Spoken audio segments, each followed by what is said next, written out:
تو تمام انبیاء کو میرے آقا کریم صلی اللہ علیہ وآلہ وسلم نے، تمام انبیاء کو میرے آقا کریم صلی اللہ علیہ وآلہ وسلم نے نماز پڑھائی، بیت المقدس میں جمع کیا۔ اس میں عیسیٰ بھی تھے، اس میں موسیٰ بھی تھے، اس میں داؤد علیہ السلام بھی تھے۔ تو آقا علیہ الصلوۃ والسلام کو مصلی امامت دے کے حق تولیت، متولی ہونے کا حق دے دیا گیا۔ عیسائیوں اور یہودیوں پہ واضح کر دیا گیا کہ بے شک بیت المقدس بنایا سلیمان علیہ السلام نے تھا، لیکن سلیمان علیہ السلام نے، ان کے باپ داؤد علیہ السلام نے، پھر موسیٰ علیہ السلام نے، پھر عیسیٰ علیہ السلام نے، سب نے بیت المقدس میں نبی کی امامت کو قبول کر کے دنیا کو پیغام دیا کہ بیت المقدس پہ اب کسی یہودی کا حق نہیں بنتا۔ آج بھی بیت المقدس پہ حق ہے تو کسی مسلمان کا ہی ہے۔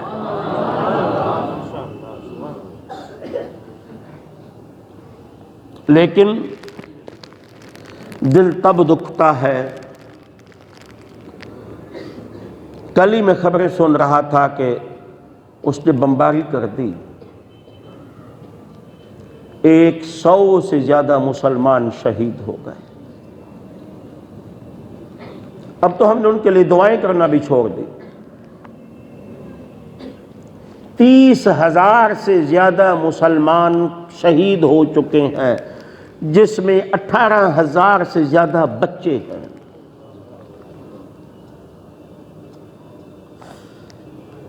مسلمانوں کی نسل کشی ہو رہی ہے،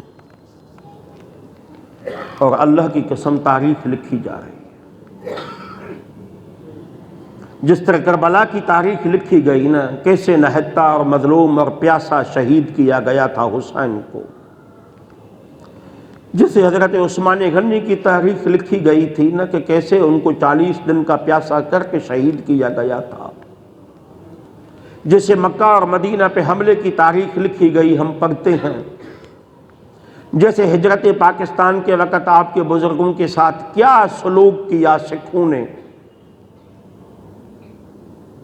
یہ تاریخیں لکھی جاتی ہیں۔ آج بھی تاریخ لکھی جا رہی ہے کہ غزہ کا مسلمان پیاسا تھا، مصر میں نیل چل رہا تھا، مصر میں دریائے نیل چل رہا تھا، لیکن غزہ کے بچوں کے لیے پینے کا پانی نہیں تھا۔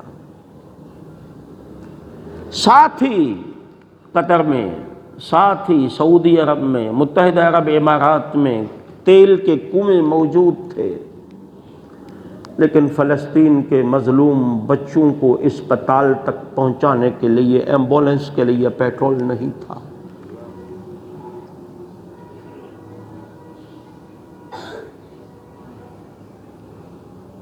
تاریخ لکھی جا رہی ہے کہ تیرے پاس ایٹم بم بھی تھا، لیکن ایٹم بم سے زیادہ ان فلسطین کے مظلوم مسلمانوں پہ زیادہ طاقتور اسلحہ چلا کر بھی وہ محفوظ تھا، اور مسلمان کے پاس موجود اسلحہ کسی کام کا نہ تھا۔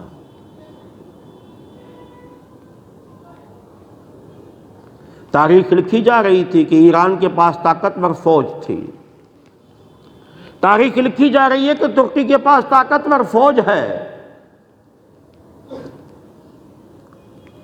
لیکن تھوڑے سے چند فوجی اسرائیل کے مظلوم اور بے بس اور بے کس مسلمانوں پہ گولیاں برسا رہے ہیں۔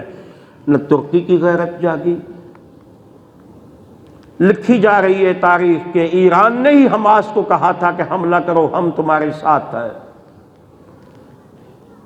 آج حملہ کروں گا، کل حملہ کروں گا، پرسوں حملہ کروں گا، نہیں چھوڑوں گا۔ اسرائیل دوبارہ غلطی نہ کرے، کی تو تیرا خیر نہیں ہے، لیکن پورا فلسطین جل گیا، ہزاروں لوگ شہید ہو گئے، ان کے گھر اجڑ گئے، ان کے شہر ویران ہو گئے، اب سالوں تک وہ آباد بھی نہیں ہو پائیں گے۔ لیکن ہم نے چند ارب ڈالر کے اپنے منجمد اکاؤنٹ کھلوا کے ہم چپ ہو کے بیٹھ گئے۔ تاریخ یہ بھی لکھے گی کہ فلسطین کا مظلوم مسلمان مر رہا تھا اور قوم مسلم کی عوام حکمرانوں کو تو مورد الزام ٹھہراتی رہی، لیکن خود نیسلے کا پانی چھوڑ نہ پائی، خود کوکا کولا اور پیپسی کی بوتلیں چھوڑ نہ پائیں، لیکن خود میکڈونلڈ اور KFC کو چھوڑ نہ پائیں، خود ان کی ہی آمدن کے ذرائع بن کے خود ان کو ہی مالی فائدہ پہنچاتی رہی قوم، اور جمعے میں دعائیں کرتی مولا فلسطین کے مسلمانوں کی مدد کر لے۔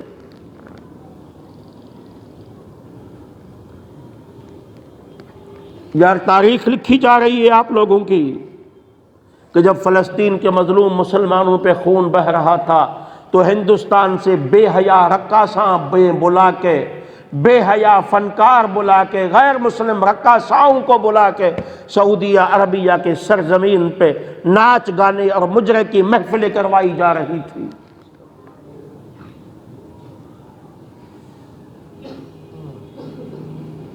لوگوں، یہ انبیاء کی سرزمین ہے فلسطین۔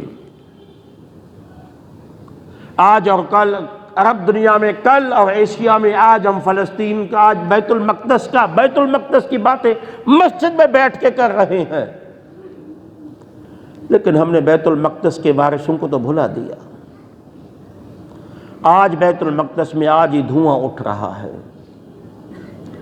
بیت المقدس میں آج ہی بارود کی بو آ رہی ہے، لیکن ہم نے بیت المقدس کو بھلا لیا۔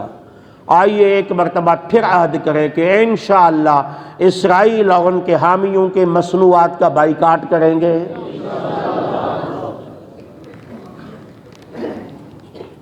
یار صحت میں کمپرومائز ہو سکتا ہے، ٹھیک ہے، آپ کہتے ہیں متبادل نہیں ہے تو نہیں ہے یار، کوئی بات نہیں۔ نیسلے کا پانی پی کے مر سکتے، نہ پی کے مر جائیں گے، کوک چھوڑ دی تو مر جائیں گے، پیپسی چھوڑ دی تو مر جائیں گے، KFC اب میکڈونلڈ پہ نہیں جائیں گے تو مر جائیں گے۔ میں آج اللہ کے گھر میں بیٹھ کے مسئلہ بتا رہا ہوں کہ KFC اور میکڈونلڈ کے پیزا اور برگر کھانا جس میں گوشت بالخصوص چکن گوشت وغیرہ ہو، وہ کھانا شرعاً حرام اور ناجائز ہے۔ یہ میں فلسطین کے دائرے میں نہیں کہہ رہا، یہ میں اسرائیل کے بمباری کے دائرے میں نہیں کہہ رہا، مجھے بتایا گیا ہے، میں نے خود ان سے معلومات لی ہے، وہ بتاتے ہیں کہ ان کا گوشت وغیرہ جتنا بھی ہے وہ وہاں سے آتا ہے۔ جب وہاں سے آتا ہے غیر مسلم مشین کے ذریعے ان جانوروں کو ذبح کرتے ہیں تو کیا وہ بسم اللہ اللہ اکبر کہتے ہیں؟ جب جانور بغیر بسم اللہ اللہ اکبر کے کہا جائے تو حلال ہوتا ہے یا حرام؟ اتنا سمجھتے ہو پھر بھی نہیں چھوڑتے، اتنا سمجھنے کے باوجود بھی ہم نہیں چھوڑتے نا۔ اس لیے یار غیرت ایمانی ایک چیز ہوتی ہے، غیرت ایمانی ایک چیز ہوتی ہے۔